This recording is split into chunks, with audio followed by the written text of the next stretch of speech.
ज्योतिषी आके बच्चे का भविष्य बताते हैं। ऐसे एक गांव का ज्योतिषी आया, उसने बच्चे की कुंडली देखी और बच्चे की मां को बोला कि माई, तेरा बेटा बड़ा होके बहुत बड़ा सम्राट बनेगा। वो भाषण बहुत अच्छा देता था, बचपन से ही बड़ा अच्छा भाषण देता था। गांव के लड़कों को इकट्ठा कर लेता और भाषण देना चालू करता। धीरे धीरे आसपास के गांव में फैल गया कि यह बच्चा भाषण बड़े अच्छे देता है।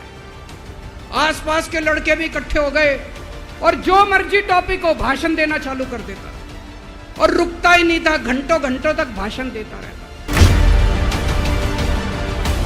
धीरे धीरे पूरे देश के अंदर फैल गया कि राजा अनपढ़ है, राजा अनपढ़ है। राजा को बड़ा बुरा लगने लगा, तो राजा ने कहीं से एक फर्जी डिग्री का जुगाड़ कर लिया। एक फर्जी डिग्री का जुगाड़ कर लिया, एमए की डिग्री का। और राजा बोला मैं एमए हूं, पर सच्चाई तो पूरे देश को पता थी, राजा तो अनपढ़ था। मैं आपको एक कहानी सुनाना चाहता हूं। चौथी पास राजा। किस किसने सुनी है ये कहानी? इस कहानी का महात्म्य है कि इस कहानी को जितनी बार सुनोगे, जितनी बार सुनाओगे, उतनी भगवान की कृपा आपके परिवार के ऊपर बरसेगी। इस कहानी का जितना प्रचार प्रसार करोगे, उतना देश की तरक्की होगी, उतना समाज की तरक्की होगी। तो जिन लोगों ने कहानी सुनी है वो भी बड़े ध्यान से दोबारा सुनना, अच्छे से सुनना और इसका खूब प्रचार प्रसार करना। यह कहानी एक राजा की है, एक चौथी पास राजा की कहानी है, एक अहंकारी राजा की कहानी है, एक भ्रष्टाचारी राजा की कहानी है। आप लोगों ने राजा और रानी की कई कहानियां सुनी होंगी।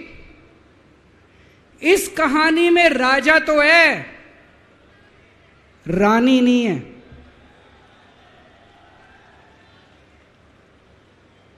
तो एक महान देश था, कई हजार साल पुराना देश।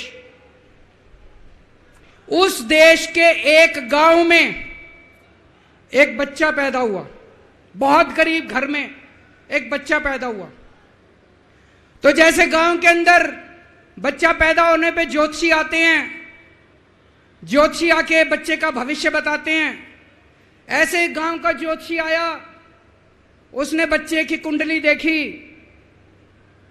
और बच्चे की मां को बोला कि माई, तेरा बेटा बड़ा होके बहुत बड़ा सम्राट बनेगा। माई को समझ नहीं आया, मैं इतनी गरीब, मेरा परिवार इतना गरीब, मेरा बेटा सम्राट कैसे बनेगा। खैर, बच्चा धीरे धीरे बड़ा होने लगा। गांव के सरकारी स्कूल में उसका एडमिशन करा दिया। उसका पढ़ने लिखने में मन नहीं लगता था। पढ़ते पढ़ते, क्लास करते करते चौथी में आके उसने नाम कटवा लिया। उसका पढ़ाई लिखाई में मन नहीं लगता था। बगल में, गांव के बगल में एक रेलवे स्टेशन था। घर में बहुत गरीबी थी। वो बच्चा वहां स्टेशन पे जाके चाय बेचने लगा।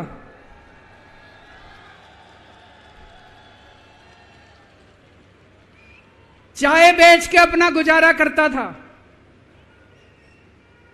वो भाषण बहुत अच्छा देता था, बचपन से ही बड़ा अच्छा भाषण देता था। गांव के लड़कों को इकट्ठा कर लेता और भाषण देना चालू करता। धीरे धीरे आसपास के गांव में फैल गया कि यह बच्चा भाषण बड़े अच्छे देता है। आसपास के लड़के भी इकट्ठे हो गए और जो मर्जी टॉपिक हो भाषण देना चालू कर देता था और रुकता ही नहीं था, घंटों घंटों तक भाषण देता रहता था। बच्चा बड़ा हुआ। ज्योतिषी ने कहा था बड़ा होके बच्चा उस महान देश का सम्राट बन गया। लेकिन राजा तो अनपढ़ था, उसे तो कुछ आता नहीं था। अफसर आते, उस अनपढ़ राजा से जहां मर्जी साइन करा लेते, जहां मर्जी जो मर्जी साइन करा लेते।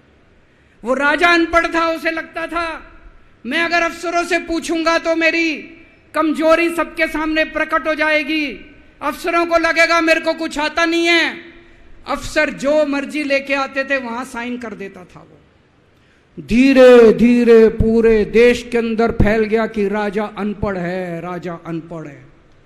राजा को बड़ा बुरा लगने लगा, तो राजा ने कहीं से एक फर्जी डिग्री का जुगाड़ कर लिया, एक फर्जी डिग्री का जुगाड़ कर लिया, एमए की डिग्री का।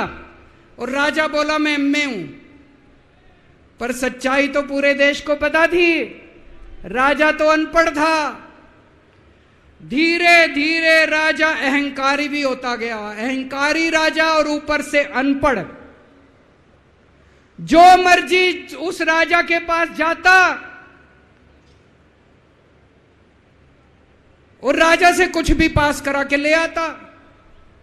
एक बार कुछ लोग गए, राजा को बोले जी नोटबंदी कर दो, नोटबंदी करने से भ्रष्टाचार खत्म हो जाएगा, आतंकवाद खत्म हो जाएगा। राजा को कुछ समझ नहीं आया, राजा की खूब चमची मारी उन्होंने। राजा ने एक दिन शाम को टीवी पे आके 8 बजे नोटबंदी कर दी। पूरे देश का बेड़ा गर्क हो गया दोस्तों। लंबी लंबी बैंकों के सामने लाइनें लग गई, कई लोग मर गए, दुकानें बंद हो गई, रोजगार बंद हो गए, बड़ी बड़ी इंडस्ट्री बंद हो गई, पूरे देश का बेड़ा गर्क हो गया। फिर एक दिन कोई आके बोला जी 2000 का नोट ले आओ। राजा 2000 का नोट ले आया। 4 साल बाद कुछ लोग आके बोले जी 2000 का नोट बंद कर दो। राजा ने 2000 का नोट बंद कर दिया। राजा को अक्ल तो थी नहीं, बेवकूफ था, अनपढ़ था। कभी 2000 का नोट चालू करता था, कभी 2000 का नोट बंद करता था। एक बार कुछ लोग आके बोले जी ये किसानों के कानून बना दो, इस कानून से किसानों का भला होगा। राजा ने कानून बना दिए, पूरे देश के किसान सड़कों पे उतर आए। 750 किसान मर गए आंदोलन में, और 1 साल के बाद राजा को वो तीनों कानून वापस लेने पड़े। एक बार उस देश के अंदर बहुत बड़ी महामारी फैल गई, चारों तरफ महामारी फैल गई, लोग मरने लगे। किसने आके बोला जी थाली बजवाओ तो देश ठीक हो जाएगा। तो राजा ने पूरे देश में थाली और चम्मच बजवा दिए। महामारी तो नहीं बची, महामारी तो फैली रही। किसी ने आके कहा जी डॉक्टरों की जरूरत पड़ेगी, दवाइयों की जरूरत पड़ेगी, इंजेक्शन की जरूरत पड़ेगी, तब महामारी रुकेगी। राजा अपने दोस्तों का बड़ा ख्याल रखता था। उसके दोस्त थे। एक दोस्त ने 10,000 करोड़ रुपए चोरी कर लिए, राजा ने उसको देश से भगा दिया। दूसरे दोस्त ने 20,000 करोड़ चोरी कर लिए, राजा ने उसको भी देश से भगा दिया। पर एक दोस्त ऐसा था जिससे राजा की ज्यादा ही दोस्ती थी। कौन था? उसको उन्होंने सारे एयरपोर्ट बेच दिए, सारे जहाज बेच दिए, सारे सीपोर्ट बेच दिए, उन्होंने आसमान बेच दिया, जमीन बेच दी राजा ने, खदानें बेच दी। उस दोस्त पे राजा मेहरबान था। राजा का एक और दोस्त था। वो दोस्त इतना गंदा था कि उसने कुछ अंतर्राष्ट्रीय खिलाड़ी महिलाओं के साथ बदतमीजी करी, लेकिन राजा ने दोस्ती नहीं छोड़ी। मजाल जो उस दोस्त के ऊपर कोई आंच आ जाए, राजा उस दोस्त के साथ खड़ा रहा, लेकिन उसने खिलाड़ियों का सुना। राजा का एक और दोस्त था। उस दोस्त ने किसानों के ऊपर गाड़ी चढ़ा दी, रौंद दिया, कुचल दिया किसानों को। राजा ने अपनी दोस्ती नहीं छोड़ी। इस बात पे तो दाद देनी पड़ेगी कि राजा दोस्तबाज था, 1 नंबर का दोस्तबाज था। चारों तरफ अत्याचार हो गया, चारों तरफ देश के अंदर इनके अपने लोग जो थे वो बलात्कार करने लगे, गलत काम करने लगे, हाहाकार मच गया। जो राजा के खिलाफ बोलता, राजा उसको पकड़ के जेल में डाल देता।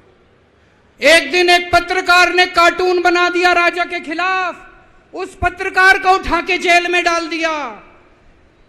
एक दिन एक किसी पत्रकार ने उनके खिलाफ कुछ लिख दिया, उसको पकड़ के जेल में डाल दिया। जो राजा के खिलाफ बोले उसका बेड़ा गर्क। कोई जज अगर उस राजा के खिलाफ ऑर्डर करता था, राजा उसको बख्शता नहीं था। चारों तरफ अत्याचार, महंगाई, बेरोजगारी।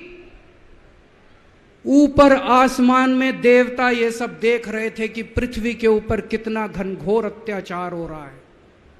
सारे देवता इकट्ठे हुए, देवताओं ने मीटिंग करी, सारे देवता मिलकर शिवजी महाराज जी के पास गए और कहा, महाराज कुछ करो, पृथ्वी के ऊपर अन्याय हो गया, अत्याचार हो गया, चारों तरफ बलात्कार, चारों तरफ हाहाकार मचा हुआ है, जनता परेशान हो रही है।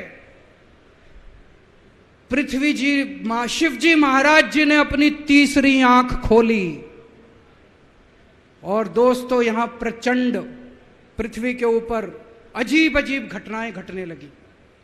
उज्जैन के अंदर महाकाल की 6 सप्तऋषियों की बड़ी बड़ी 10 फुटा भारी भारी मूर्तियां थी। एक दिन बारिश और तूफान आया और 6 की 6 मूर्तियां टूट गई। लोगों ने कहा बड़ा अपशकुन हो रहा है, बड़ा अपशकुन हो रहा है। एक दिन एक ट्रेन एक्सीडेंट हो गया, 250 से ज्यादा लोगों की मौत हो गई। लोगों ने कहा बड़ा अपशकुन हो रहा है। और एक दिन घनघोर बारिश आई, तूफान आया, ऊपर से आकाशवाणी हुई।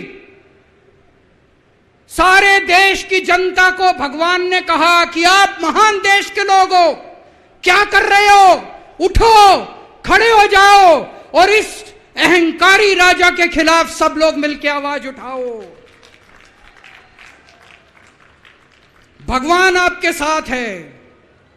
और उसके बाद दोस्तों सोई हुई जनता जाग गई और 1 साल के अंदर उस अहंकारी राजा का राजपाट जनता ने उखाड़ के फेंक दिया। और उसके बाद वो महान देश दिन दूनी रात चौगुनी प्रगति करने लगा। ये कहानी बड़ी पवित्र कहानी है। इस कहानी को सुनने से और सुनाने से परिवार का, समाज का और देश का बहुत भला होता है। इसे ज्यादा से ज्यादा शेयर कीजिए, ज्यादा से ज्यादा लोगों तक पहुंचाइए ताकि ज्यादा से ज्यादा लोग इसे सुन सकें, इसे समझ सकें। अंत में आपसे एक ही विनती है, अगली बार वोट डालने जाओ तो ऐसे आदमी को वोट डालना, ऐसे आदमी को प्रधानमंत्री बनाना जो कम से कम इतनी तो समझ रखता हो कि 2000 का नोट कैंसिल करना है कि चालू करना है।